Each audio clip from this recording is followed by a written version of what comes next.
Olá, pessoal, tudo bem? Primeiramente, obrigado, Onconews, pelo convite para falar desse tema, ou, na verdade, desses temas aqui, porque a minha apresentação vai envolver o tema biosimilar, a oncologia, a troca ou switch, intercambiabilidade e farmacovigilância. Então, vou tentar, nessa apresentação, abordar esses temas que, de certa maneira, eles estão envolvidos, né? Não tem como tratar deles de uma forma separada, principalmente quando a gente está falando de oncologia. Bom, então, me apresentando aqui, meu nome é Adalton Ribeiro, eu sou farmacêutico bioquímico, eu também tenho MBA em Economia e Avaliação de Tecnologia em Saúde pela USP, e atualmente eu sou líder de Economia da Saúde, Dados de Mundo Real e Acesso ao Mercado de Medicamentos nessa empresa chamada Heads in Health, uma consultoria em dados e farmacoeconomia.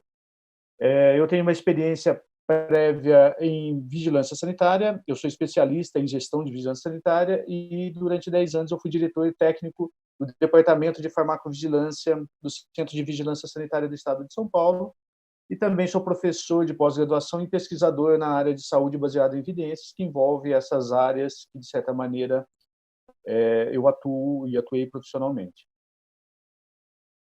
O tema biosimilar, ou o biológico de uma forma mais ampla, ele ganhou espaço ou notoriedade aqui no Brasil em 2010, quando houve a publicação de uma portaria, a Resolução 55 de 2010 da Anvisa, que tratava de forma diferenciada o registro de um medicamento biológico. E ele trazia, não com o termo biosimilar, mas algo que é inerente a um medicamento biosimilar, que é um estudo de comparabilidade. Então, diferente de um medicamento sintético, em que você tem, depois da perda da patente, a cópia ou o medicamento genérico, que não passa por estudos clínicos, o biosimilar, ele é algo parecido, mas não igual, mas ele tem que passar por um processo de um estudo clínico de comparabilidade para mostrar que ele é biosimilar. Então, temos aí uma resolução tratando desse tema, né, isso em 2010, para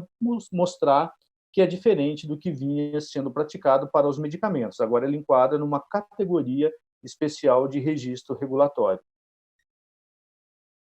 Então, na Europa, já se tinha uma experiência anterior, desde 2006, ou seja, 4 anos antes da publicação dessa resolução aqui no Brasil, que já tratava do termo biosimilar, que está representado aqui pelas coluninhas em azul. Nos Estados Unidos, isso só veio acontecer a partir de 2015. Então, a experiência europeia para medicamentos biosimilares, ela é assim bem anterior à experiência do Brasil e à experiência do FDA, que é sempre o órgão que vai, de certa maneira, norteando as ações regulatórias e as tendências ao redor do mundo, né?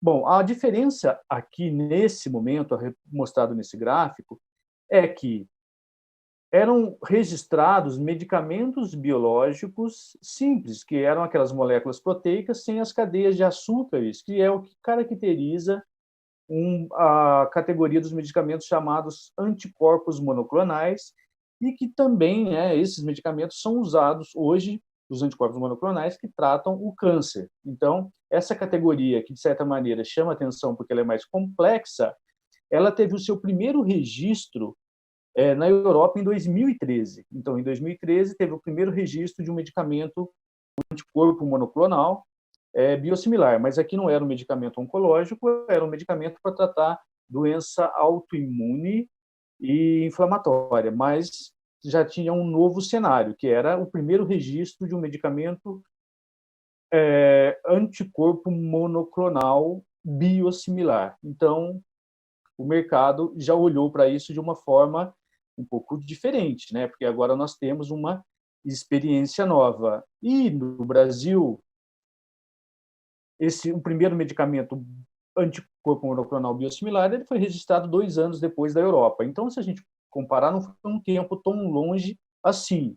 Mas, por outro lado, foi 5 anos após a publicação de uma norma regulatória. Então, agora a gente tem, na prática, no mercado, um medicamento registrado, né, por aquela via regulatória que, de certa maneira, trazia esse adendo especial, que é um estudo por comparabilidade, considerando todas as características de complexidade de um anticorpo monoclonal.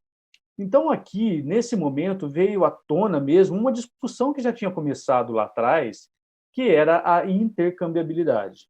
Ou seja, esse medicamento ele vai poder ser intercambiável, porque ele fez um estudo de comparabilidade, ou será necessário um novo estudo, que era algo que também se discutia, mas não tinha isso, de certa maneira, sedimentado aqui no Brasil, que é a questão do estudo de intercambiabilidade. Então, a discussão era, vai ter que ter mais um estudo, além do estudo usado para aprovação desse medicamento? Isso vinha sendo disputado, muitos que defendiam a causa biosimilar falavam que não fazia sentido, e os medicamentos referências falavam, tem que ter, porque é assim que está, de certa maneira, sendo discutido regulatoriamente no mundo, embora não tivesse algo publicado e mostrando que tem que ser dessa forma.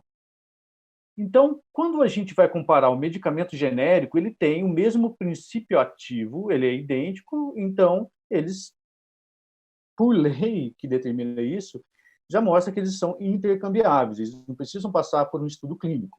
Já os biosimilares, eles são diferentes. Então, aqui a gente tem a figura clássica, que é usada por muitos professores e speakers que falam sobre biosimilar, que é a história da zebra, né? Ela é igual, porém diferente, tá? Então não dá para a gente falar que a gente olhando assim de cara a gente sabe que elas são todas iguais, mas biologicamente elas têm uma estrutura genética diferente e quando a gente olha para um medicamento biosimilar que ele é oriundo de uma célula humana, então não dá para a gente considerar que eles são iguais. Então veio à tona de uma forma assim muito forte a questão da intercambiabilidade, né? Que é uma característica que avalia a possibilidade de se realizar uma substituição de um medicamento pelo seu biosimilar, né, do referência ao biosimilar, ou do biosimilar para o referência,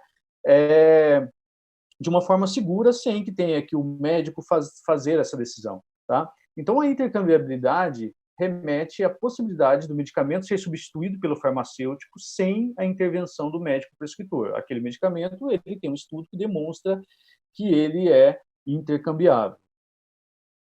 Então, um dos primeiros estudos de intercambiabilidade que foi assim desenhado, registrado para se mostrar a intercambiabilidade, foi um estudo chamado de Egality, que foi um estudo para tratamento da psoríase, em que ele propunha um grupo grande de 500 pacientes com 4 braços por um período longo, para que, se no final essa comparação entre todos esses braços demonstrasse que a troca não, quando há troca, não há perda, né, da eficácia do medicamento ou aumento dos riscos relacionados a esses medicamentos aqui. Então, se ele passa por esse estudo, no final ele vai demonstrar que ele é intercambiável com o seu biosimilar e o biosimilar com seu referência. Bom, um dos questionamentos que tinha para um estudo como esse era o tamanho, o grupo de pacientes, o tempo. E um outro cenário era quanto que isso vai custar, porque um dos objetivos dos biosimilares é você reduzir o preço, aumentar o acesso, e a partir do momento que você coloca um monte de estudos para garantir todas essas características, isso pode aumentar o preço do produto e o biosimilar não trazer aquilo que ele, de certa maneira, promete, que é diminuir o custo e aumentar o acesso. E esse estudo aqui, especificamente, é um estudo para psoríase. E, na época, alguns questionamentos que faziam era, para um medicamento oncológico, será que vai ter todo esse tempo para conseguir fazer essas trocas? Será que é possível, é seguro dentro da oncologia você fazer essas múltiplas trocas para que no final você vai comprovar e o paciente, e a segurança dele, e a doença que está sendo tratada? Então, era também alguns questionamentos que aconteciam naquele momento. Então, a troca de medicamento, ela não é intercambiabilidade, ela é um ato médico, ela pode ser um ato não médico quando feito pelo farmacêutico, e em algumas condições pode acontecer a troca não feita pelo médico, não determinada pelo médico ou pelo farmacêutico, mas pela instituição. A instituição compra o medicamento e aquele que está disponível é aquele que vai ter que ser usado. Então, isso passa por cima da decisão do prescritor, da decisão do farmacêutico, a instituição tem aquela tecnologia e é aquela que vai ter que ser utilizada. Mas dentro desse cenário de troca ou de intercambiabilidade, essa discussão toda, teve um estudo norueguês chamado NorSwitch que veio demonstrar que o primeiro biosimilar de anticorpo monoclonal registrado era intercambiável com o seu originador. Então, esse estudo trazia essa informação, mas aí já houve também alguns questionamentos, que era, opa, não é bem intercambiabilidade, aqui está se fazendo um estudo de troca. E a troca sempre acontece do originador para o biosimilar. E como seria a troca do biosimilar para o originador? E num cenário crescente de novos biosimilares, como seria de entre biosimilares?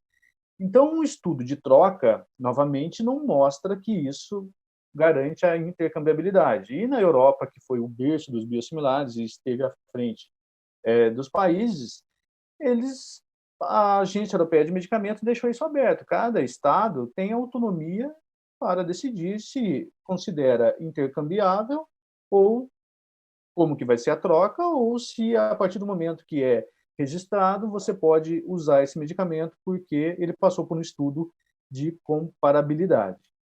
Bom, com isso, e mesmo com essas normas não definidas e deixando a critério dos países, nós tivemos um aumento muito grande da entrada desses medicamentos biosimilares no mercado.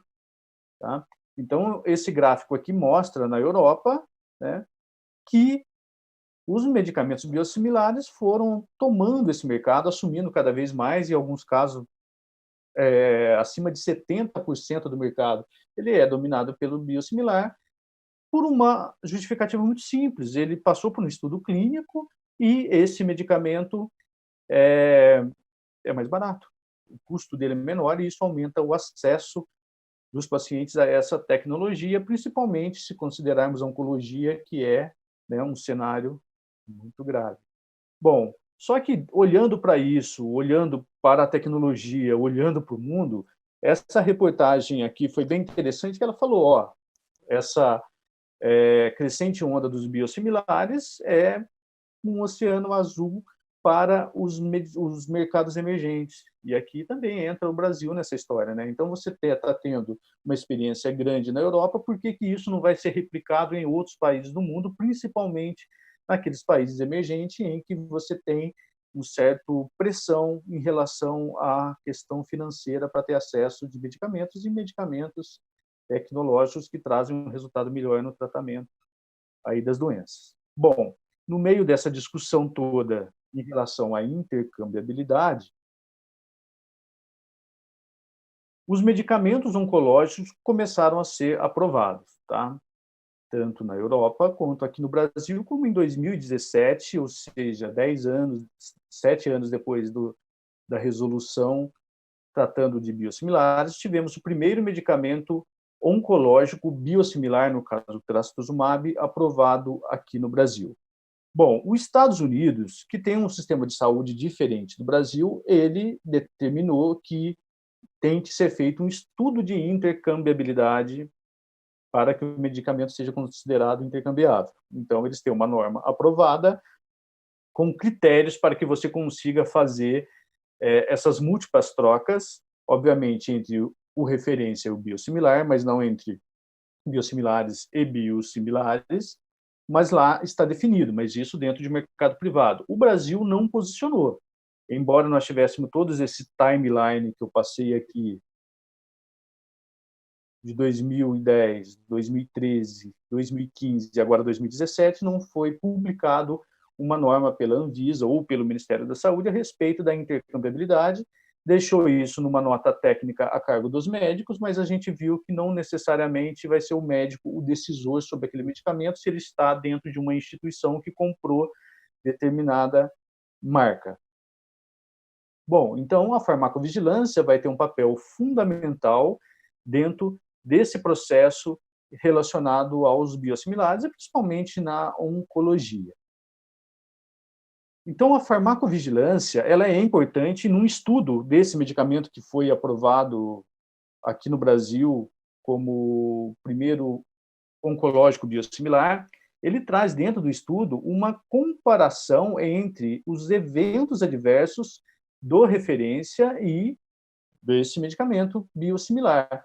Então, ele mostra aqui que nós não somos inferiores ou superiores, né, o teste de não inferioridade, em relação aos eventos adversos também, incluindo aqui os eventos adversos graves. Então, ele mostra, tiveram eventos adversos graves que mostraram que o medicamento ele é mesmo biosimilar. A gente diz que a farmacovigilância aqui, ela comprova que aquele medicamento é realmente biosimilar. Tá? Então, se ele tiver aquelas reações adversas, algo que vai um pouco na contramão, né, que você tenta evitar que o medicamento apresente reações adversas, nesse caso, a farmacovigilância ela confirma que aquele medicamento ele é comparável. Bom, mas não é esse o foco aqui. Uma das preocupações em relação à farmacovigilância, quando a gente fala de medicamentos biológicos, é em relação à imunogenicidade. Então, a imunogenicidade é algo que pode acontecer porque o seu organismo cria anticorpos contra o medicamento, chamados anticorpos antidrogas. E isso pode levar a uma perda de eficácia do medicamento, tá? Reações alérgicas, reações anafiláticas, e o desfecho disso pode ser reações adversas graves, como, por exemplo, um óbito, ou a perda da eficácia. E no tratamento oncológico, se você perder eficácia, isso pode demonstrar que você vai ter um agravamento da doença. Então, a imunogenicidade é uma preocupação muito grande, que já acontecia com os medicamentos para tratamento de doenças autoimunes e doenças inflamatórias, mas na oncologia isso traz também uma preocupação maior até porque, né, você está numa situação um pouco diferente ou numa condição desigual quando comparado com doenças autoimunes ou inflamatórias. Só que também essa imunogenicidade pode acontecer por alguns outros fatores, que é a alteração daquele medicamento ou daquela molécula devido a questões de logística, de preparação. Então, tudo isso pode, de certa maneira, levar a uma desnaturação de proteínas que vai formar agregados proteicos e isso pode provocar imunogenicidade. Então, essa imunogenicidade não vai acontecer somente devido às características daquele medicamento, mas tem fatores externos que podem, de certa maneira, contribuir. Então, uma imunogenicidade, que é uma das preocupações em relação à troca de medicamentos, ela é um evento adverso e isso é um fator extremamente importante que vai ser detectado pelos procedimentos de farmacovigilância. Mas farmacovigilância, em geral, ela gera informação para a farmacovigilância. A farmacovigilância ela não vai ter condições ou elementos suficientes para que você use essas informações para você provar uma intercambiabilidade, tá? Porque para isso você precisa ter um histórico maior que nem sempre é detectado dentro de um relato de farmacovigilância. A farmacovigilância ela faz muito uma fotografia daquele momento, então você teria que ter um histórico maior, ou o que a farmacovigilância pode fazer nesse caso, se aparece uma informação nova ou aumenta o número de informações, você tentar pegar essas informações e fazer algo parecido com um estudo de caso-controle para você fazer essa comparação. Tá? Então, ela é uma ferramenta muito boa, mas não dá para você simplesmente pegar o relato e, a partir dele, você querer provar ou não uma intercambiabilidade. Tá? Então, a farmacovigilância ela é essencial para gerar informações de farmacovigilância.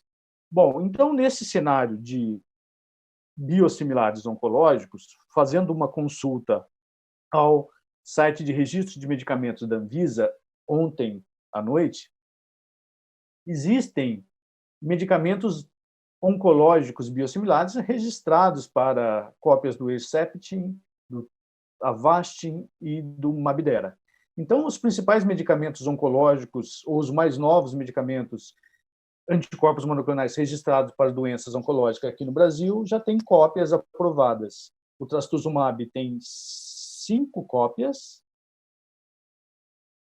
o Avastin 2 e o rituximab 3. Então, olha só o tamanho do universo que nós temos aqui para acontecerem essas múltiplas trocas. Então, uma pergunta que sempre vem é: o que está acontecendo no mundo? E a resposta é: não temos, pelo menos em fontes científicas ou regulatórias, nenhum problema em relação aos medicamentos que passaram por esses estudos de não comparabilidade, foram registrados por essas agências regulatórias e eles estão sendo usados, as trocas estão acontecendo e não há um registro de que está tendo problema. Tá? Isso baseados em informações científicas e regulatórias. Mas, como está sendo isso dentro do sistema público de saúde?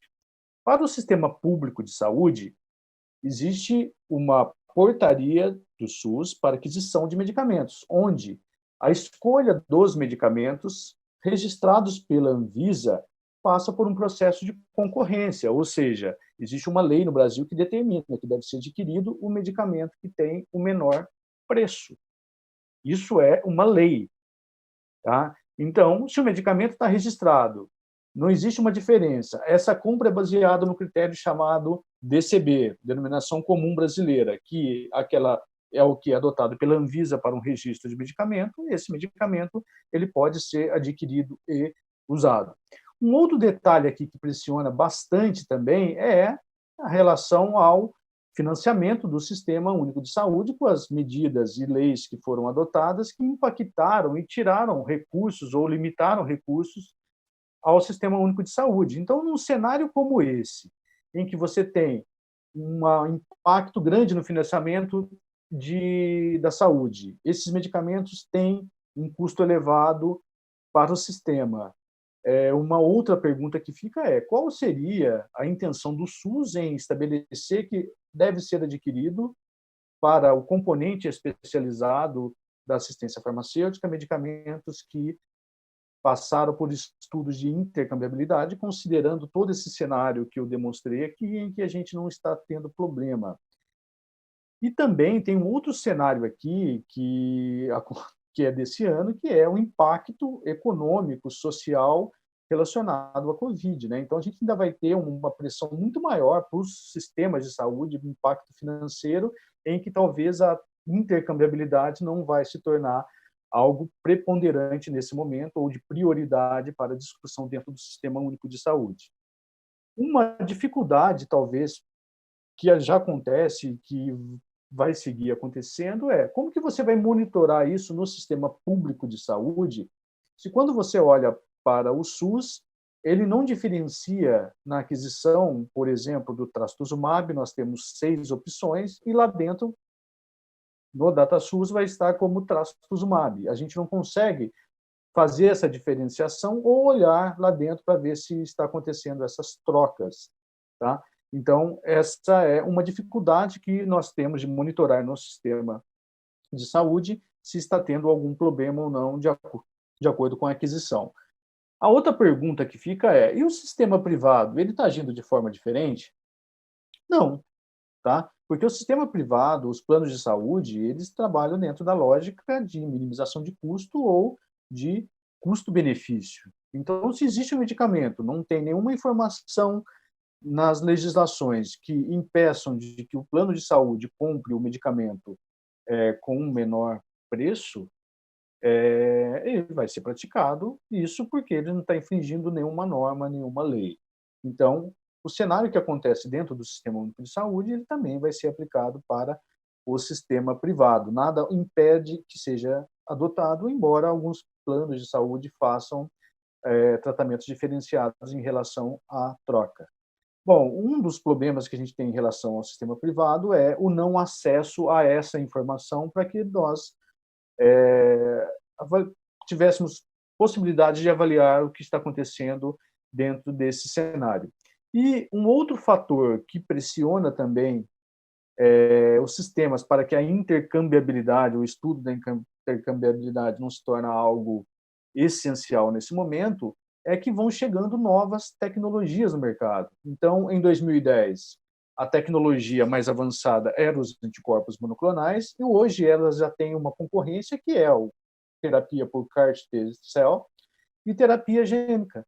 Então, nós já temos agora um outro cenário em que as novas tecnologias, de certa maneira, estão sendo dominadas por esse mercado, que é um mercado novo, que chama a atenção tanto de órgãos regulatórios como de profissionais de saúde, e que tem um impacto muito grande na saúde pelo custo envolvido e, obviamente, pelo desfecho, que é, em alguns casos, a cura da doença e não simplesmente a manutenção.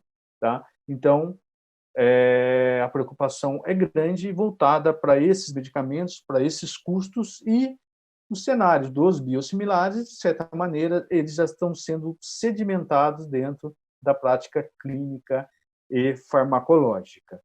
Bom, então qual seria uma das alternativas para a gente olhar para isso, não deixar isso de lado e ir monitorando?